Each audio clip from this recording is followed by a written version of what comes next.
السلام عليكم ورحمة الله وبركاته. الحمد لله رب العالمين والصلاة والسلام على أشرف الأنبياء والمرسلين وعلى آله وصحبه ومن استنى بسنته إلى يوم الدين. اللهم اجعلنا منهم ومن الذين آمنوا وعملوا الصالحات وتواصوا بالحق وتواصوا بالصبر آمين يا رب العالمين. ثم أما بعد فأعوذ بالله من الشيطان الرجيم. وإذ قال يوسف لأبيه يا أبت إني رأيت 11 كوكبا والشمس والقمر رأيتهم لي ساجدين قال يا بني لا تقصص رؤياك على إخوتك فيكيدوا لك كيدا إن الشيطان للإنسان عدو مبين وكذلك يجتبيك ربك ويعلمك من تأويل الأحاديث ويتم نعمته عليك وعلى آل يعقوب كما أتمها على أبويك من قبل إبراهيم وإسحاق إن ربك عليم حكيم. رب اشرح لي صدري ويسر لي أمري واحلل عقدة من لساني يفقه قولي. اللهم ثبتنا عند الموت بلا إله إلا الله. واللهم اجعلنا من الذين آمنوا وعملوا الصالحات وتواصوا بالحق وتواصوا بالصبر آمين يا رب العالمين. Today's khutbah is dedicated to a couple of ayat that belong to Surat Yusuf, and they are particularly involving wisdom that comes from the tongue of Yaqub alaihissalam. Yaqub alaihissalam has a unique place in the Quran. Allah azza wa jalla will describe him on a number of occasions, and one of the things that is common in all of those occasions is Yaqub alaihissalam's role as a father. He is, when the Quran talks about fatherhood in many places, somehow or the other, Yaqub alaihissalam gets mentioned. And so it's important to note some of that sunnah of his that Allah Azza wa Jal made timeless. And of course, one of the most beautiful places that Allah describes or encapsulates some of that wisdom is in the story of Yusuf alayhi salam. I feel that this is important because in our day and age, education has become something that it wasn't ever before. People receive an education in the sciences, people become very educated in medicine, people can become educated in technology and other things, and they remain very minimally educated in what it means to be a father, or what it means to be a son, or what it means to be a neighbor, or what it means to be a good friend. Or we don't have that basic education anymore. And so you find this strange irony. You have people that have a PhD or a doctorate, they're very well educated, but they don't know what it means to be a good son, or they don't know what it means to be a decent parent, etc. Right? So there are two different kinds of education. The kind of education that will get you a good job or will further you in your career is not necessarily the kind of education that will make you a better human being. Those are not the same thing. And this is part of the education of the Quran, is what makes you a better human being, what makes me a better human being. What I want to get straight into is how Allah Azza wa Jal introduces this remarkable episode in the life of Yusuf alayhi salam. Of course, Surat Yusuf is in its entirety dedicated to the life of Yusuf alayhi salam. The first thing I'd like you to note is that the story of Yusuf alayhi salam in the Quran is not even 1/3 or 1/4 of what is found in the Bible. The Bible is 4 times longer when it describes the story of Joseph. And the Quran is extremely brief when it describes the same exact story. Why is that the case? Allah Azza wa Jal clearly is not going to tell us everything about the life of Yusuf alayhi salam. Unlike Musa alayhi salam, we learn about his story from the time when he was a little baby, when he couldn't even speak yet, all the way through. With Yusuf alayhi salam, we begin when he's already a young boy, right? So there's still quite a bit of his life missing in the Quran's narrative. Similarly, we don't get a lot of details. Allah doesn't tell us what are the names of his brothers. Quran will not mention. Quran will not mention not even mention his mother directly. Quran will not mention the name of the minister who eventually took him in, or the name of the wife of the minister who's such a central character in the story. None of these people are mentioned by name, locations mentioned exactly. It's not the case, other than Misr in a passing reference. The reason for that is Allah Azza wa Jalla is not concerned with information. That's not what's important for you and me. What is important for you and me are lessons that will guide my life and your life. So He will tell us the information that is relevant enough for us to get the guidance. This is not a book of history, it's not a book of facts, it's a book of counsel, it's a book of maw'idah, it's a book of huda. It's a book of counsel and guidance. And so Allah Azza wa Jalla has changed and very selectively picked small episodes from the amazing life of Yusuf Ali Salaam. And every little detail that He's going to tell us in this surah is extremely important because He skipped a lot of other things and only mentioned these things. So whatever He did pick is of extreme value. Nothing can be overlooked.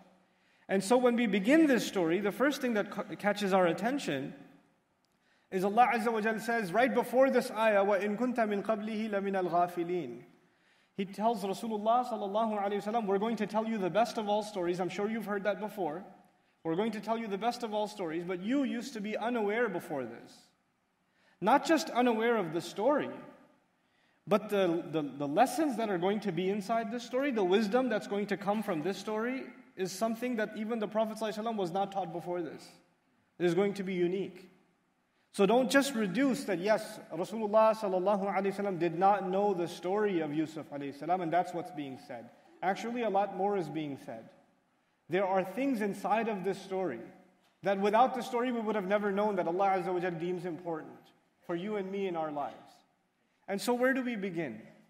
Allah Azza wa Jalla describes this young child, Yusuf alayhi salam, إِذْ قَالَ يُوسُفُ لِأَبِيهِ. When Yusuf alayhi salam said to his father, and he's a young boy, we don't know the exact age, but you imagine anything between 8 and 12 years old. This is a young child. And he comes up to his father, maybe even younger, and what does he say to him? يَا أَبَتِ إِنِّي رَأَيْتُ أَحَدَ عَشَرَ كَوْكَبًا. Dad, and first of all, Ya Abati, dad, and the Arabic word for father is Abi. Ya Abi, my father. Ya Abati, atta tushir ila al-hub wal-karam. So it's actually my respected father and my beloved father.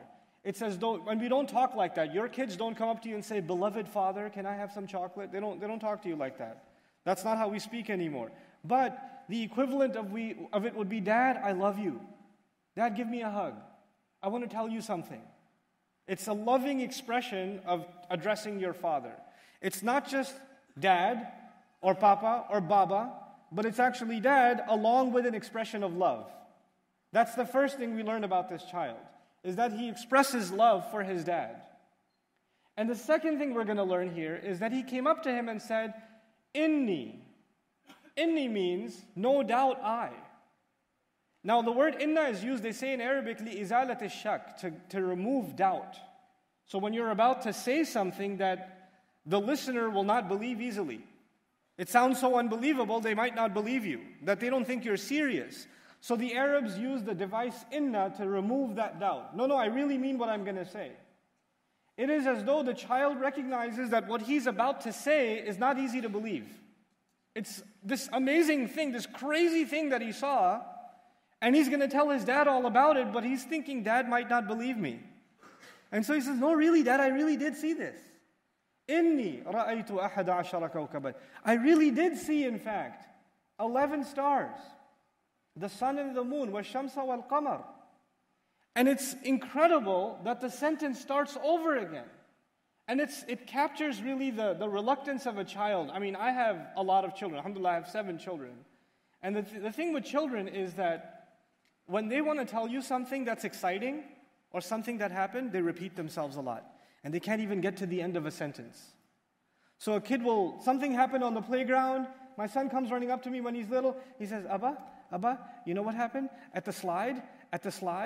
I'm like, what happened at the slide? I forgot. A child will actually become nervous and repeat themselves. Yusuf alayhi salam, as a child, comes up to his father and says, you know what really happened, Dad? I saw 11 stars, the sun, even the moon. But there's more. But he's nervous. And he stops, and he starts over again, and the verb is repeated. رَأَيْتُهُمْ لِي سَاجِدِينَ. I saw them doing sajda to me. The verb, I saw, is repeated twice. It's not mentioned once. Literally like a child saying, I saw it, I really saw it. Like, it's so beautiful and so natural, the way in which he speaks to his dad. The first thing that I'd like to highlight here is that this boy saw a dream. Who did he run and talk to? His father. Our boys have a feeling, have a dream. Forget about a dream. Even something happens to them in reality. Who do they go and run and talk to? And when they want to come and talk to you, Dad, you're watching the news. You're doing something on your phone. And I say, but you know what happened today at school? And then on the playground, and you're like, go tell your mother. And you do that enough times, and you'll notice your son doesn't come up and tell you. Who does he go straight to? He goes straight to mom. The natural inclination, by the way, children gravitate towards their mother. They do. But we're learning something about Yaqub alayhi salam that hasn't even been said. He is the kind of father that has created such a nurturing environment for this child that this child experienced something not even when he was awake.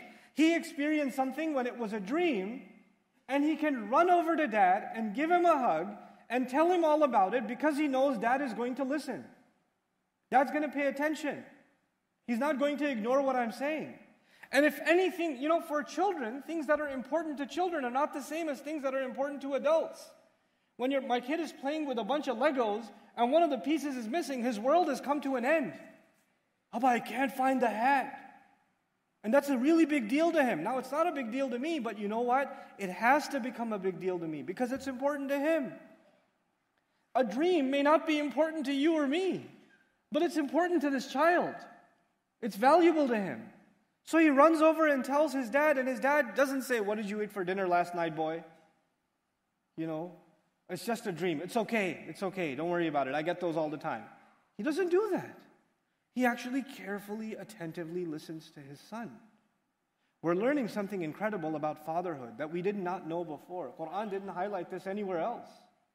It highlights something about how loving a father needs to be to young children, to very young children, to nurture them, to engage them, to be a good listener to them, to sit and just listen to your child. Even if they're babbling and talking about absolutely nothing that makes any sense to you, you still listen attentively as though you're a learner. And your child is, my girls, they talk a lot because they're girls. So, but they talk and they talk and they talk, and they're telling me about this kid and this other girl at school who became friends with them and she's not friends with them anymore, and this one and that one, and there's so many names. It's like an entire ilmun nisa almost, like ilmun rijal hadith. There's all these names you have to know and characters, and I have to keep up. I can't just be driving the car and saying yeah, that's great. Because that's what we do. We don't really listen. The father is actually attentively listening. And how will I know that you and I are trying to live up to the sunnah of Yaqub alayhi salam as immortalized in the Quran when we notice that our children, on their own, come up and talk to us? Because today, we try to talk to our kids and say, how was school? It was okay. What did you do? Things? Who are your friends? Some people? They don't talk to us. But that's not because they're bad kids. It's because we didn't open that door wide open enough. We didn't become their friends first. Children need to be approached and made to feel welcome. In many societies, especially in Muslim societies, the father is supposed to be an authority. When Baba walks into the house, everybody's like, Judgment Day has begun, Everybody stops, even people were happy right before and they noticed the car pull up, Baba's here. And there's just, military attention style, happiness has left the home. You better watch because he gets angry so easily. You don't want to make Baba angry. He had a long day at work. You don't want to say anything because he'll get really upset. This is the legacy of Yaqub alayhi salam. If that was the kind of father he was, would Yusuf Ali Salaam ever come up to him and even tell him anything? This story would never have even begun. None of this would have happened. If he wasn't a kind of loving, nurturing father, that's the prerequisite of the first ayah. And then this child comes and tells him this fascinating dream, and what is inside this dream is just remarkable. The language of the Quran, it's so remarkable. On the one hand, the child is reluctant, and he knows that he's not going to be believed, and I told you he used the word inni. إِنِّي رَأَيْتُ أَحَدَ عَشَرَ كَوْكَبًا وَالشَّمْسَ وَالْقَمَرَ. And if you, eventually by the end of the surah, we understand that the 11 stars were actually his siblings. And the sun and the moon represent his parents. And we also know that by the end of this dream, or by the end of getting to this sentence, what he tells his father is that they're going to be doing sajda because of him. They're going to be falling into sajda because of him, which is an extremely humble position for someone to be in. And if you imagine somebody falling into sajda because of somebody else, you would imagine that the person, the masjudun lahu, the person to whom sajda is being done, or because of whom the sajda is being done, is a very important person. So now this child sees a dream in which he is a very important person. But actually, what's even more incredible is it seems from the language of the ayah that this young boy is a genius, and Allah Azza wa Jalla has inspired him in a very special way that he already has the understanding of what the dream means. He didn't come to ask his father, what does this mean? It seems he already knows what it means. This is why he gets to 11 stars, the sun and the moon, mom and dad, and when he gets to that point, he can't even finish, because how can I imagine my mom and my dad humbled in front of me? How can I even imagine that? And then on top of that, those of you that are familiar with the Arabic language, these are غَيْرْ ذَوِي الْعُقُولِ. You have the sun, the moon, the stars. These are, not living things. And the Arabic pronouns for non-living things are either the feminine pronoun ha, or if you want to do tafkhim and make a big deal out of them, hunna. So the expected Arabic was going to be رَأَيْتُهُنَّ لِي سَاجِدَاتٍ or رَأَيْتُهَا لِي سَاجِدَةٍ. That's the expected Arabic. But the Quran says رَأَيْتُهُمْ لِي سَاجِدِينَ, which is used only for people. He actually used the pronoun, when he says, I saw them doing sajda because of me, the word them is actually only used for living people, for human beings. And so he used a word that already suggests that I know that it's people, it's not the stars and the sun and the moon. That's the genius of this boy. But it's such a small thing, and the father hears it and picks up on it. This kid is special. He's not just special because he saw a dream. He's really special because he figured it out too. He even figured it out. And he recognized all of that from one sentence. Our children have been given lots of gifts. And their gifts, you will discover them by engaging them in conversation. Every child is given a unique set of gifts. Some of your kids are very artistic. Some of your kids are very mathematical. Some of your kids are very analytical. Some of your kids have an incredible memory. They're not all the same. When you engage them in conversation, you're actually discovering what they are hiding inside of them. And you won't know anything about those hidden talents and those hidden gifts Allah has given them until you and I become good listeners. The father becomes a good listener and picks up on the fact that this child is not a normal child. He's special. It's not just so special to see a dream, but to be able to figure that out too. And he knows now immediately that it's people, and 11 stars, and it's people, it's 11 brothers. Oh, sun and moon, that's the parent. And now he's actually told his father the interpretation. In one sentence, the dream and the interpretation. And the father, first thing he does, it's so amazing. And this was the first wisdom I wanted to tell you, open communication between father and son. The second thing that I want to share with you, يَا بُنَيَّ لَا تَقْصُصْ رُؤْيَاكَ عَلَىٰ إِخْوَتِكَ. My beloved little boy, my dear little son, that's how he addresses him. Ibni is my son. Ya bunayya ism tasghir, my little boy. It's also an expression of love. So the child spoke to him lovingly, and the father also responded lovingly. We have to reciprocate love. We have to reciprocate loving expressions to our kids. We have to let them know how much we love them. You cannot say, my dad never hugged me, so we don't do that in our family. You don't do that to children. That is not the sunnah of our prophets, alaihissalam. It's unfortunate that some people think that the only kind of father they need to be is an authority. And they don't reciprocate. I need my children to respect me. They know I love them. No, they don't. They don't know that you love them. Ask those kids, I think Baba hates me. They'll tell you, but don't tell him I said that. You need to express the fact that you love them. You need to demonstrate the fact that you love them. And then he says, don't tell this to your brothers. What you've seen, don't tell it. The first thing dad says is, don't tell this to your brothers. His brothers are older than him or younger than him. Vast majority of them are older than him. And he looks up to his brothers. And just like he's excited about what just happened, just like he told dad, he might even tell his brothers. Now we know later on his brothers are no good. And they're going to scheme against him and all of it. But the first thing you tell your child is sometimes the family situation is complicated. You know, your family is not the only one that has problems. Prophets had families with problems. He's got sons that are out of control. And he's a great father. We already know that. We already learned that he's done his job as a good dad. And if he did this with Yusuf, then I can guarantee you he was the same way with all of his other sons. Isn't that the case? It's not like he raised those kids as a tyrant or as an oppressive father, and then all of a sudden he became a good father to Yusuf Ali Salaam. It's not the case. Our Anbiya, they are models of justice and fairness. So he did his job as a father, but those kids did not turn out like Yusuf. They came out very different.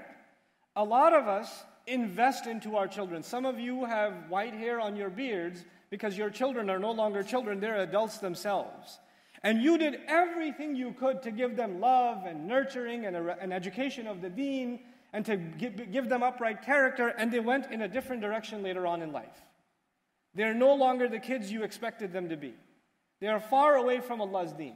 They're rebellious. They're not respectful. And you're thinking, what did I do wrong? I did everything that I could and they turned out this way? How can I bring them back? So many desperate mothers and fathers, mostly mothers, come up to me and tell me, I did everything for my child. I provided them a good education. I gave them good environment. I protected them from so much fitna. But today, my son doesn't pray.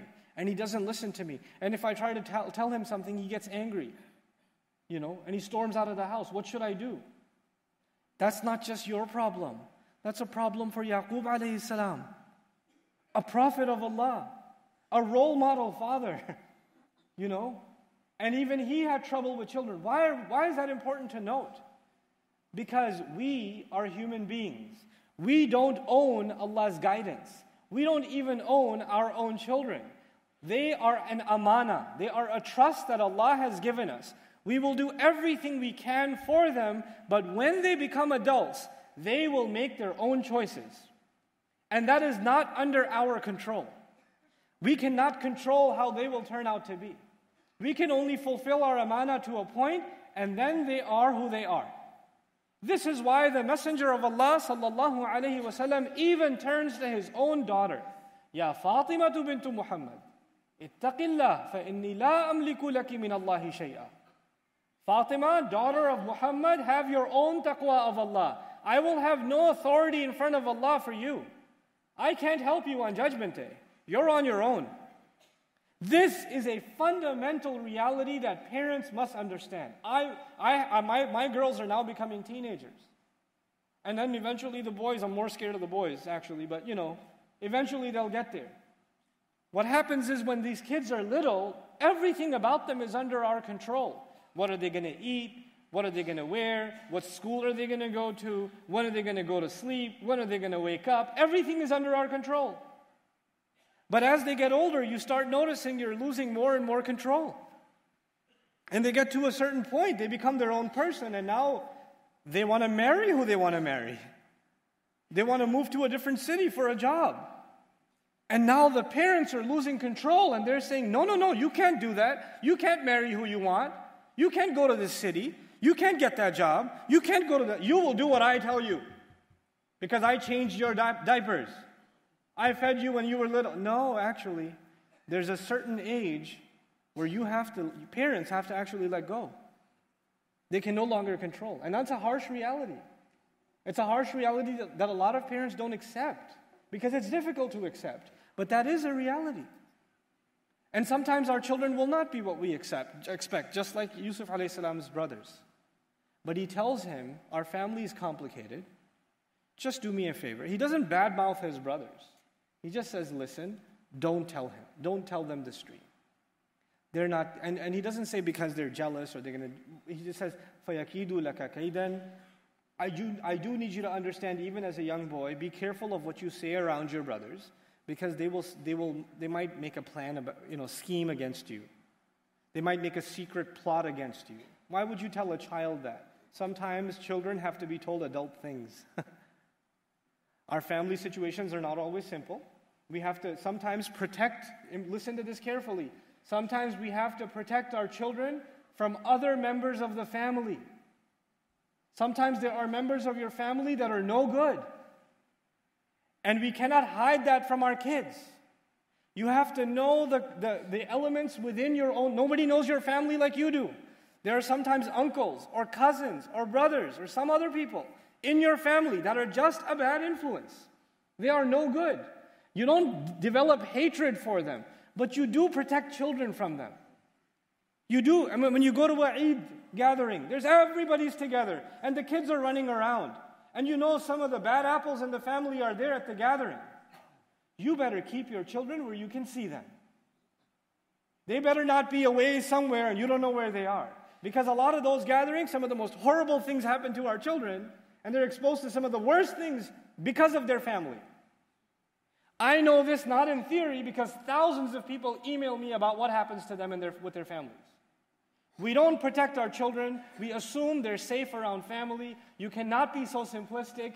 That is the teaching of the Quran itself. Sometimes there are complicated situations inside a family. And the first people we have to protect are our children. فَيَكِيدُ لَكَ كَيْدًا. But then he says it's not because these people are evil, but because إِنَّ الشَّيْطَانَ لِلْإِنسَانِ عَدُوٌّ مُبِينٌ. Shaitan has always been an enemy to people, for human beings. In other words, they unfortunately are victims of the waswasa of shaitan. We ask Allah that He protects us from becoming that, And so, in a sense, He says, be careful of the bad apples in the family, but also doesn't say they're the devil is the devil. Shaitan is the bad one. Because he leaves the door open. He doesn't say, your brothers, they are so evil, you stay away from them and you never ever talk to them the rest of your life. That's what we do. Because if somebody has been bad or has had bad behavior, we write them off forever. By the end of the story, you know that the brothers of Yusuf made tawbah, yes? They changed, didn't they? So even if there are bad elements in your family, that doesn't mean that they're shaitan who is condemned to hellfire until the end. They're not like shaitan. They can change. Shaitan's the one that is always going to be an enemy. So there's a clarification by the father to the son. Don't confuse them with shaitan. That's two different things. And so now I get to the last part of what I wanted to share with you. As a father, what is he going to give his son? This is my favorite part, actually. Validation. Acceptance. This boy saw a dream, and in one sentence even let his father know that he's figured out the dream. The father first told him to be careful about the complications in the family. And then he tells him, وَكَذَلِكَ يَجْتَبِيكَ رَبُّكَ. That is how your master is, meaning Allah has selected you for the special qualities that you have. Ijtiba is used when a choice is made based on special qualities. So the father is basically saying, son, you've got some special qualities.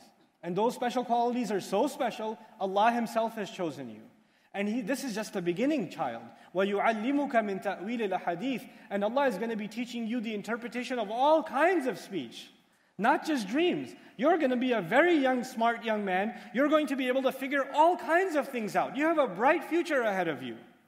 And then that's not enough. وَيُتِمُّ نِعْمَتَهُ عَلَيْكَ. And Allah will complete I am confident Allah will fulfill His favor upon you. I make dua, Allah will turn you into a prophet. Just like He fulfilled His favor, كَمَا أَتَمَّهَا عَلَى آلِ يَعْقُوبَ. كَمَا آلِ يَعْقُوبَ كَمَا أَتَمَّهَا عَلَى أَبَوَيْكَ مِنْ قَبْلِ إِبْرَاهِيمَ وَإِسْحَاقَ.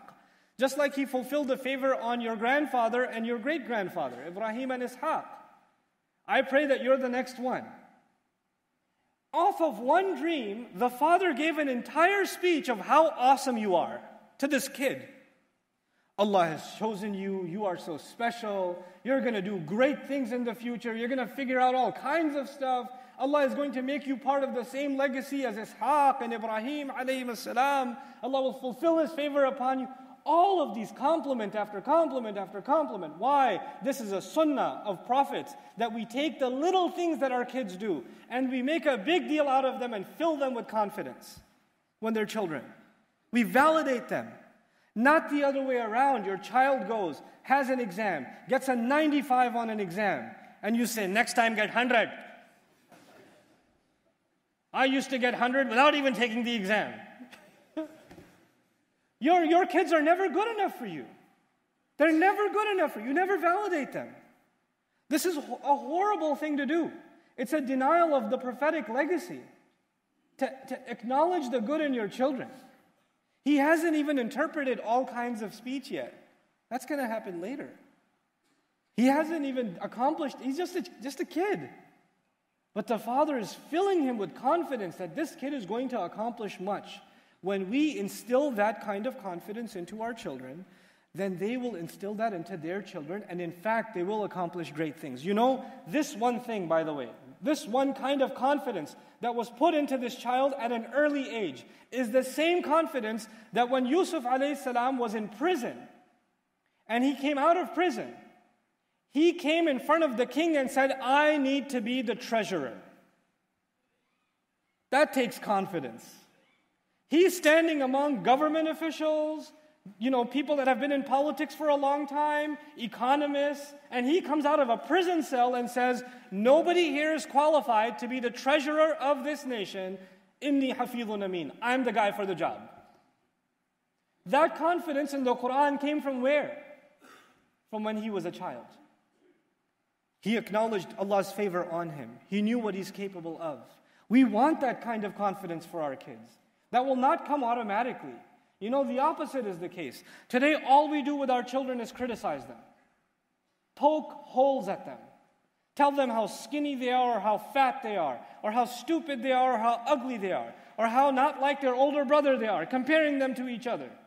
Constantly, constantly, constantly. And then these young kids grow up. And even when they grow up, what do they do in the ummah? When they see someone, all they can do is criticize them. All we find in this ummah are people that are obsessed with criticism. They cannot see the good in anyone. They can't see the good in the country they live in, the society they live in. They'll say, yeah, our imam is great, alhamdulillah, but, and then and you know where that comes from? Daddy issues. That's where that comes from. Dad used to pick at you all the time and find holes in you, and now you cannot see good in anyone until you find something wrong. Then you get married, and your wife cooks food, and you like the food, and you say, yeah, it's good, but the other time was better. You can't help but criticize all the time, because it was embedded in you as a child. We don't want that to go on. We want an ummah that acknowledges good, an ummah that sees good in people, and therefore becomes a grateful nation. And this, by the way, these two things are inherently connected to each other. If you're always finding flaws, then you're never going to be grateful. And if you're never going to be grateful, this ummah will never get out of its mess. Because لَإِن شَكَرْتُمْ لَأَزِيدَنَّكُمْ. If you're grateful, then Allah will increase you. Allah will not increase us if we're not grateful. And we can't be grateful if we're always poking holes at each other. So this thing that I'm sharing with you about fatherhood has major implications. Can you imagine this little conversation? This is what I want to conclude with. This tiny little conversation with this boy. Why is it important? Because a few years from now, millions of people are going to starve to death, if not for the confidence of this young man.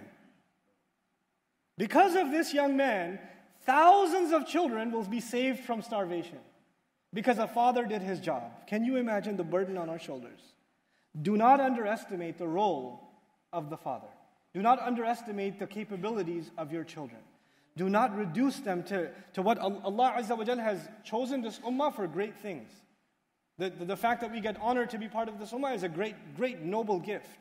May Allah Azza wa Jalla allow us to be successful parents and to instill in our children beautiful confidence and to make our children really the likes of Yusuf Ali Salaam, who fulfill the favor that was given in the legacy of Ibrahim Ali Salaam. May Allah Azza wa Jalla overlook our shortcomings in everything that we do, especially in our role as parents, and may Allah Azza wa Jalla give us righteous children that become a source of sadaqah jariyah for all of us. Barakallahu li wa lakum fil Quran al-Hakim wa nafa'ani wa iyyakum bil ayati wa dhikr al-Hakim. Takbir!